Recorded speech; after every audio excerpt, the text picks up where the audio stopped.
Okay, here we go. Prop the mic. Friday, March Madness. Here we go. What's going on?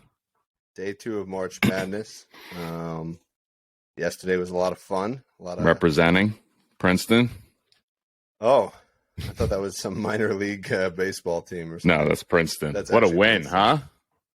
Yeah, they it was funny. I went out and watched the games, and there was a guy next to me at the bar, and he turned to me and he said, Princeton's going to beat Arizona today. And I was like, you're out of your mind. Like, Arizona's a 2 seed. Arizona's got like huge size advantage. Only team to beat UCLA twice this year.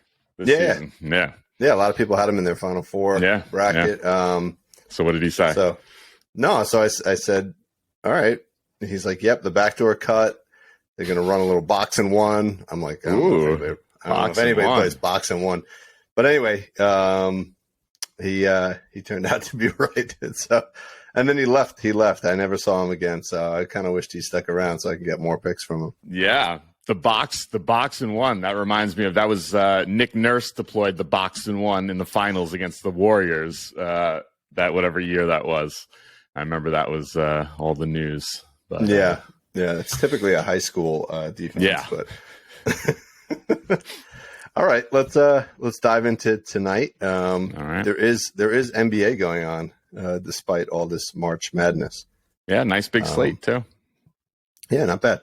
All right, so let's go into the first game. We got the 76ers at the Hornets. Hornets getting 10.5 at home. Totals 227.5.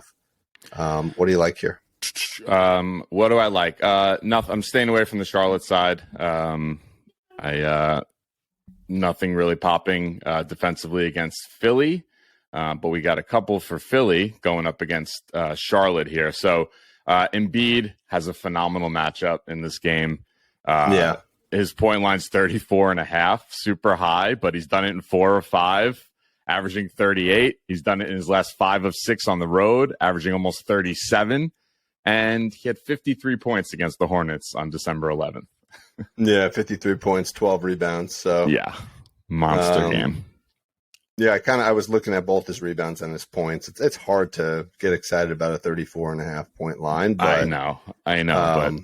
But the fact that he scored 53 tells me that even if he only plays 3 quarters, he can probably still put up 40 points. So true. So I think I like that play. I think that's good. Yeah, I think that's good. I got real quick, don't love this play, but just want to point it out. Tobias Harris has gone over 12.5 points in 6 straight games against the Hornets, averaging 19.2. So, but not a tremendous matchup, but I thought that was just something to point out. This one I like, though.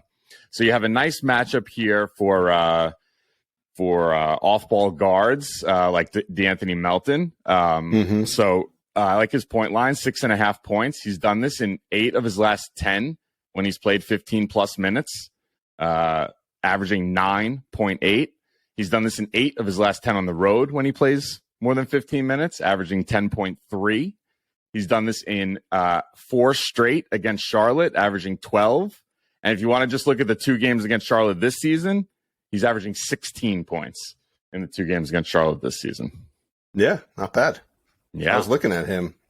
Super inconsistent, but this does kind of scream a game where he could get some good minutes. So I like that play. Yeah. All right, cool. Nice. All right. Ready to move on to the probably the game of the night in terms of props, I would say. Warriors at the Hawks. Hawks are minus 3.5.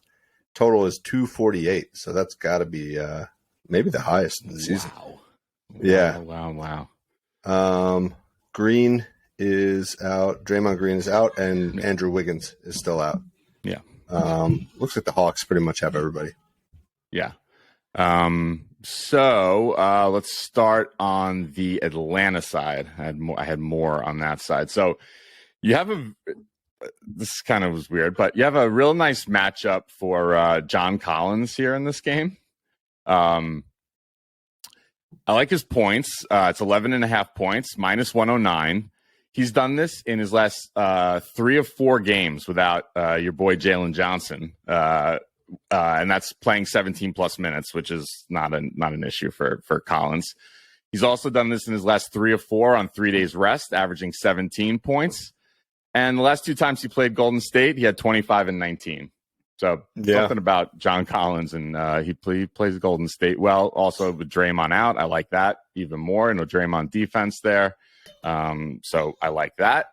I also like Clint Capella in this game.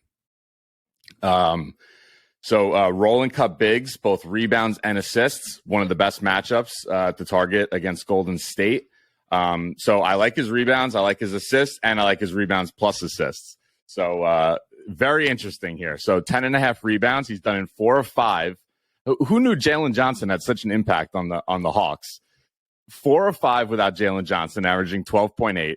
4 straight without Jalen Johnson when he plays over 20 minutes, averaging 14.5. That's his rebounds. Assists, he's done in his last 2 games without Johnson. He had 3 assists in both of those games. His last 2 games against Golden State, he had 1 and 2. His last 2 games on 3 days rest, he had 1 and 4. And he's had 1 assist in 7 of his last 10 at home. I know I don't have to convince you on anything to do with Clint Capella, but what do you think? Well, yeah, I love it. Although he didn't play, I don't think, in the previous matchup with the Warriors. So I had less recent historical data to go off of. So I actually leaned Okonwu over 6.5 rebounds, which is weird because I'm my biggest fan of Capella in the world. So yeah, but for this game I went with Okonwu. But I like either of them. I think they'll both clear their rebounding lines, and they both. I think the PA line, the RA line is good, especially for Capello, who gets usually a rebound a game, because he could put up 2 or 3, like you're saying, and that just helps get the and the 11.5 RA is plus 100, which is nice. Nice. All right. Let's do that. Yeah. And then just one other real quick, Bogdanovic has a nice matchup assists here. It's only 2.5 assists. He's done this in the two games he's played without Jalen Johnson in the lineup this season. He's had 7 and 5 assists in those 2 games. The last 2 games he played on 3 days rest, he had 3 in both games. And he played Golden State on January 2nd and also had 3 assists in that game. Yeah, I like that. I was on his points tonight, actually, 11.5 points. He's done this in 6 of his last 8. Which is pretty much the sample size of Quinn Snyder coming on, maybe a little bit more than that, but 21 versus Golden State last time they played. So I like that. Maybe it's a good play to put the points and assists together or something like that. Yeah, I think that might be. I really like the assists here. Okay. I had one more play on the Hawks. Oh, go ahead. I liked Trae Young over 28.5 points. There's no way he's not scoring 30 points in a 248 point game. Right. 7 out of his last 10 at home. And here's the thing. My advice is all 7 of those games, he scored 31 points or more. So if you're gonna play the 28.5, you might as well get plus money and go to 30 plus. So, wow. So three straight games against Golden State. Yeah. This screams a, primetime game. It's good point. Yeah. He's going to have a big night tonight. All right. Yep. Anything on Golden State? I didn't have anything on that side. So I don't either. The reason I don't though, is because, with Draymond out, you have a great matchup for Kuminga here, but there wasn't lines out yet. But he's the guy I would look to target in this game. He's got a phenomenal matchup, even more so with Draymond out. Okay. All right. Yeah, their lineup is so in flux. It's hard to use historical data too. Yeah. All right, let's go on to the Wizards at the Cavaliers. Cavs are -6 at home. Total is 220.5, so we're coming back down to earth on this one. Yeah. Jared Allen is out again, and what do you like in this one? I only like one. Not a lot popping on this one, as we know. Definitely on the Cleveland side, but even against Washington lately. The one I like, though, you could target bigs and rebounding against Washington. So I like Mobley here, especially without Allen. Over 10.5 rebounds. He's done it in 3 of 4 at home without Allen, averaging 11.5. And he's in games without Allen when he's played more than 24 minutes, which I'm sure he will tonight. He's done it all 3 games this season at home without Allen, playing 24 minutes, averaging just under 13 rebounds a game. That's not bad. Yeah. I went on the other side of the ball. I went with Monte Morris. Over 7. I know you love that guy. Over 7.5 rebounds and assists plus 104. He's done this in 7 of his last 10. And in his 2 games against Cleveland, he had 9 RA and 10 RA. Wow. Okay. So I just like the consistency there. So yeah. All right. Monte Morris, definitely played that guy way too much. Can never have too much Monty. Yeah, I guess so. All right. T-Wolves at the Bulls. Bulls are minus 2.5 at home. Totals 224.5. I found there to be quite a bit popping on this game. What do you? Like? Yeah. All right. I didn't have much, but I have one that I'm really feeling. I think you will too. So matchup wise, actually Chicago's been very good defensively. You had one matchup out of everything that I look at that was like popping out to me, defensively against Chicago. So I got nothing on the Minnesota side. But defensively against Minnesota, we have a few places we can target here.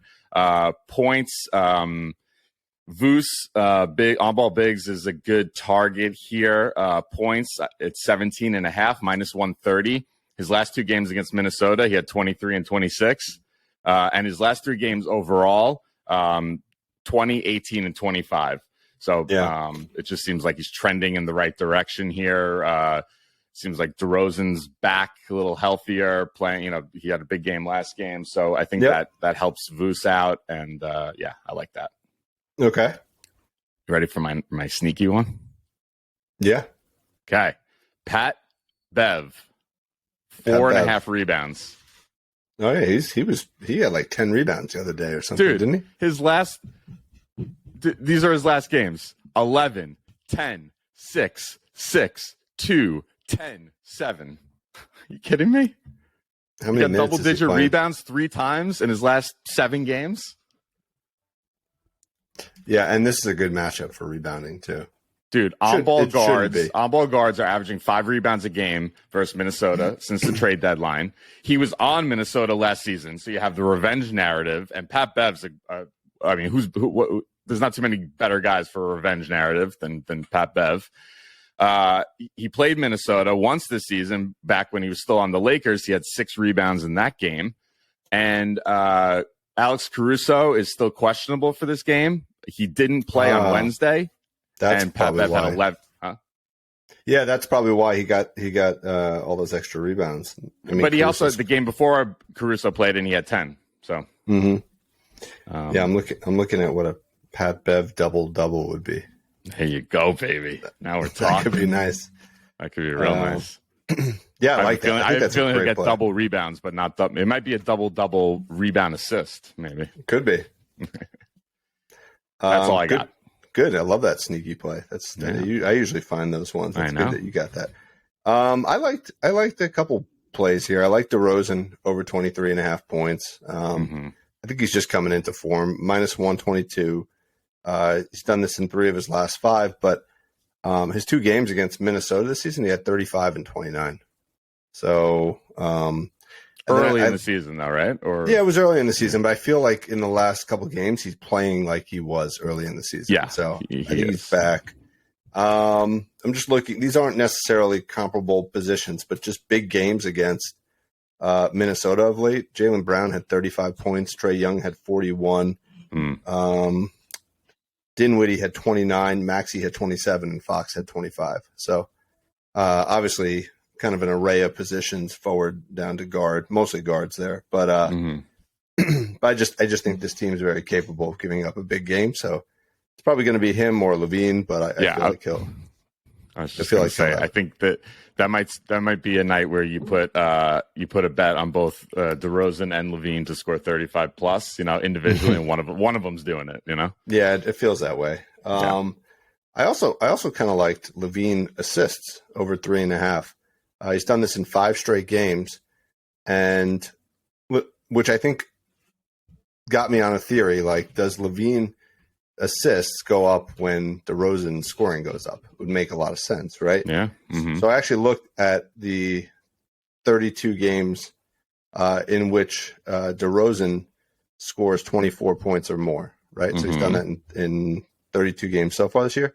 Okay. 20 of those games, Levine has 4 assists or more. So it's about 2/3 of the game. So it's about a 60-something% hit rate. When DeRozan, has a relative big game, so 24 points or more, that Levine's also going to get 4 assists. So I see those two things correlating. Nice. I think one of those, like I said, one of those two guys has the big game tonight. And maybe both of them.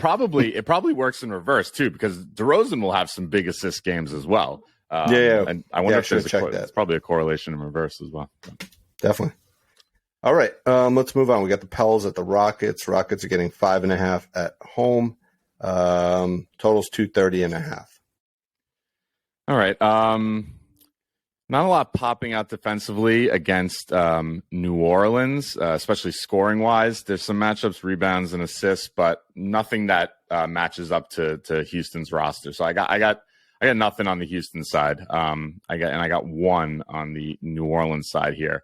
So scoring against Houston is definitely a place you can look. Wings, guards are the best. So that's primarily CJ and BI. Right.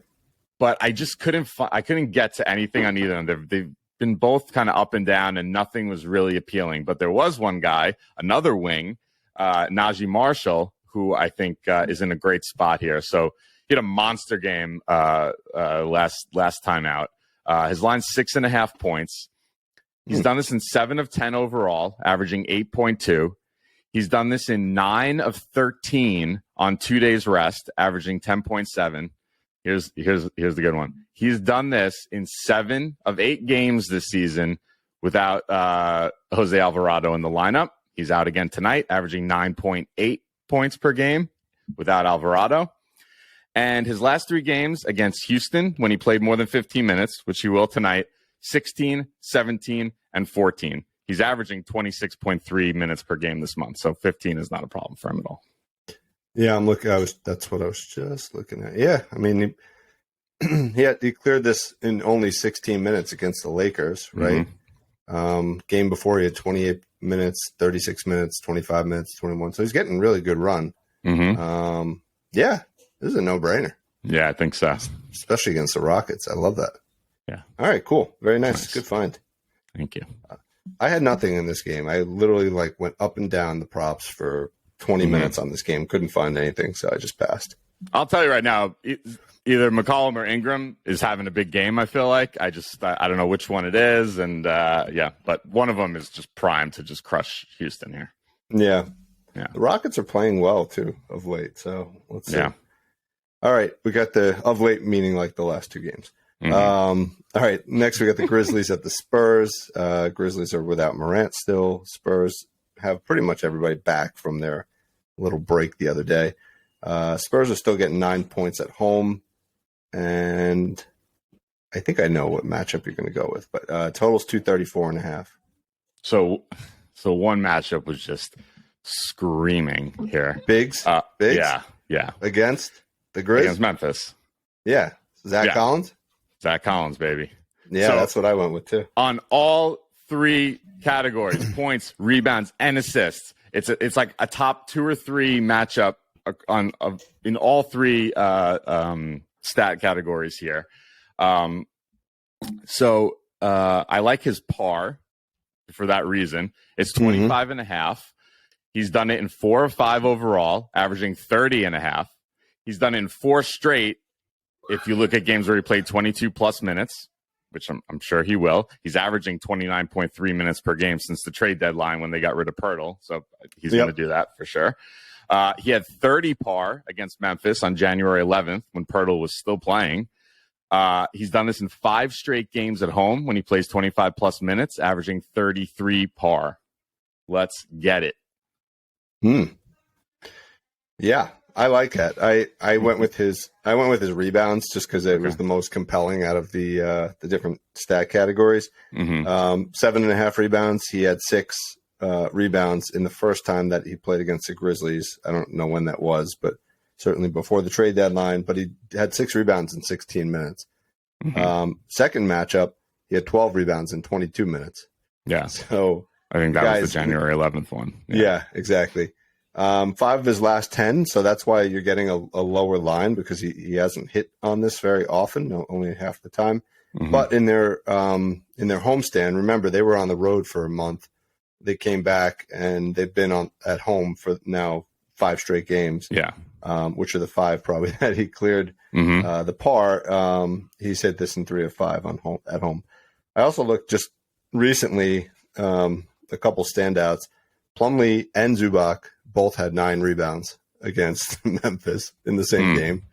And Jokic, who does the work of 2 men, had 18 rebounds against. Yeah. So this is just a great matchup. Whatever you want, I would say either go with par or rebounds or points. I don't know. Literally all 3 of them are like he is the only guy today that like his name appeared 3 times. So good. Anybody else? Yeah, I got another sneaky one here that I like. Keldon Johnson over 2.5 assists. Yes, I saw that one too. Did you? So I landed on this. I have some different positioning stuff, some newer stuff that I'm working with here. And his classification, we landed on assists here. So 13 of 16 overall, averaging 3.8 assists per game. 5 of 6 at home, averaging 4.2. This is good. His last 6 of 7 without Devontae Graham in the lineup. Devontae Graham is out today, averaging 3.7. 8 straight games on 1-day rest, averaging 3.9. And his last 3 games against Memphis, 3, 4, and 4. Come on. Nice. Yeah, I loved it. I personally just like kind of moved on from it just because I didn't even know how to like analyze which lineup lineup was in because their lineup is like constantly in flux. But it's 3 assists. It seems like a good play. I like it. I just love when like the matchup. I mean, it doesn't get better than that, right? When the matchup is like screaming at you, and then you have all this other good history to back it up. It's like this just nice. All right, let's keep moving. One. I got one on the Memphis side, real quick. Oh, sorry. Okay. David Roddy. First time we're playing this gentleman. Have you seen him? Big Body Roddy, they call him. Big Body Roddy. Biggest, I think Jeff Van Gundy called him the thickest perimeter player he'd ever seen in his life. He's good. He's got a lot of skill for a big guy. Yeah. 9.5 points. He just saw a minute increase 3 games ago. In those 3 games, he had 8 the last time, but then before that, 19 and 24. In a good matchup with a depleted Memphis roster here. You got Brandon Clark out, John Morant out, Adams has been out. So, I think it's a good spot for Roddy here. Very nice. Okay, cool. Yep. Ready to go? Yep. Celtics at the Blazers. Blazers are getting 4 at home. Totals 230. Robert Williams is out. I have a feeling you're going back to the old man Horford in this game. No. Nothing on Boston's side here. All right, let me cover that. I liked both 3 assists, which is one that we've done a lot. He's done that in 8 of his last 10. And in his last matchup against the Blazers, he had 5 assists. I also like 2 threes. He's done that in 8 of his last 10. And in his last matchup against the Blazers, he had 3. So you can take those at significant, like minus 150s or something like that. Or you can put those 2 together and you get plus 141. So 3 assists and 2 threes. All right. Big Al. Big Al. Let's do it. We had bet him that previous game, right? We had him. Didn't we have him? The 2.5 assists in that when he had 5 against Portland. Probably. I mean, we've bet him. We've had it a few times. Half of the games that he plays, we go for Al. So it wouldn't surprise me. All right, I got one. Damian Lillard over 33.5 points. He's done this in 6 straight games at home, averaging 44.5 points. Wow. Awesome matchup against Boston. Boston's really, they've been bad defensively.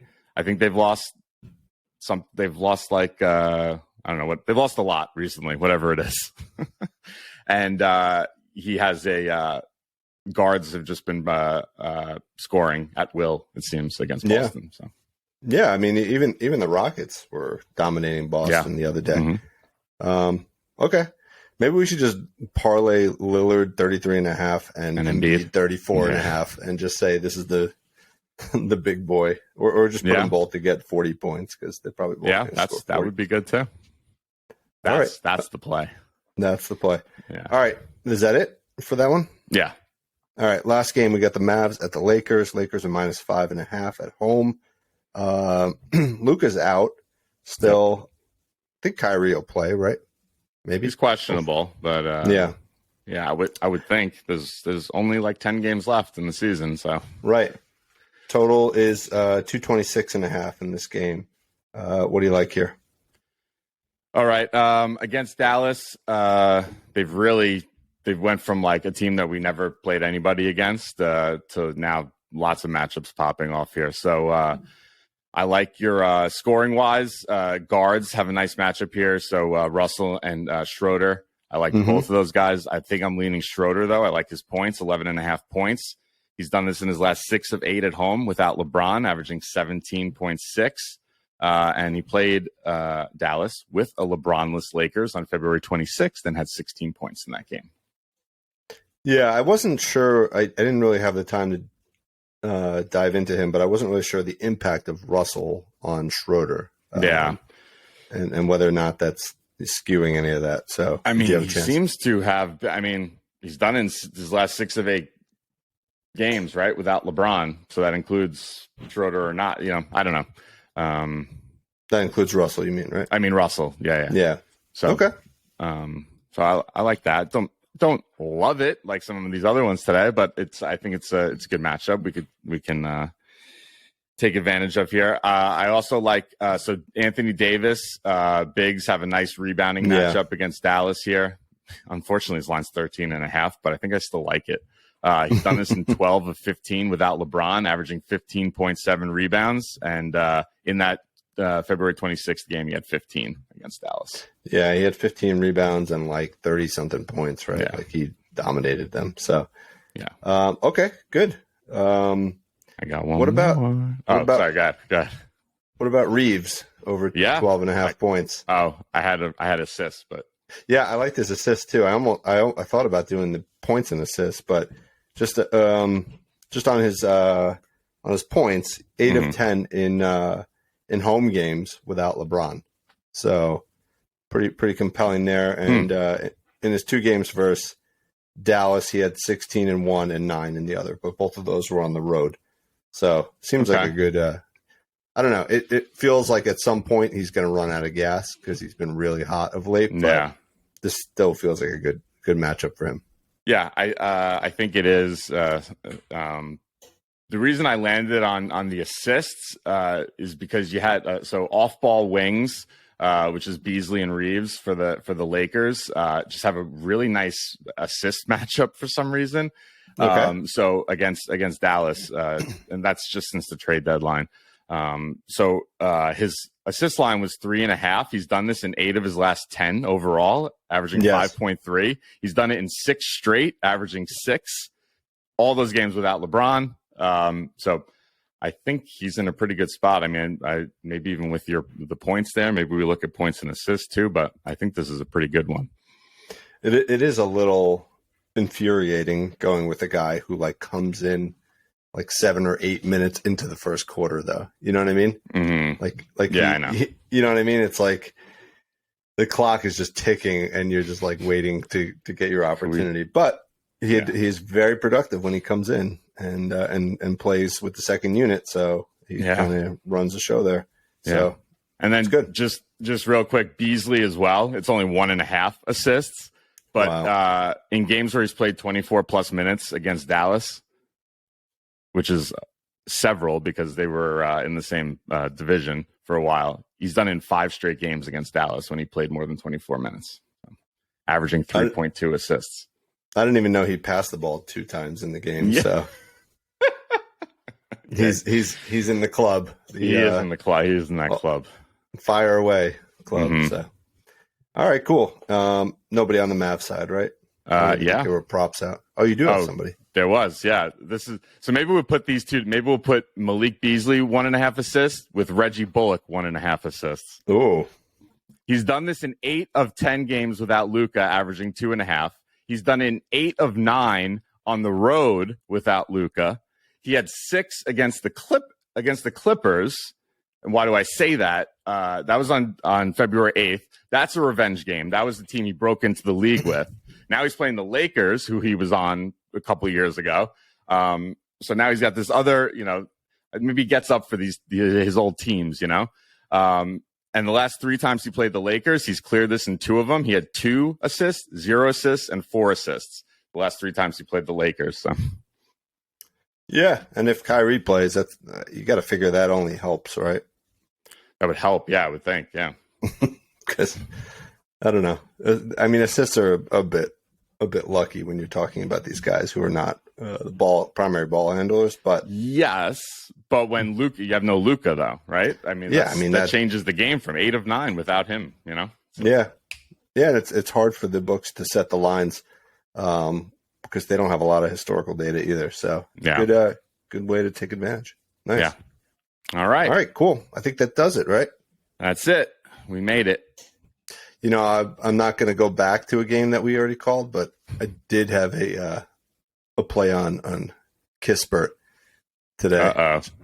But I'm not going to give it out. I'm just going to look at it, and then I'll tell you about it tomorrow if it hits, all right? Okay. Okay. I'm very curious now. Yeah. Okay. All right. Sounds good. All right. Enjoy the games. Bye. You too.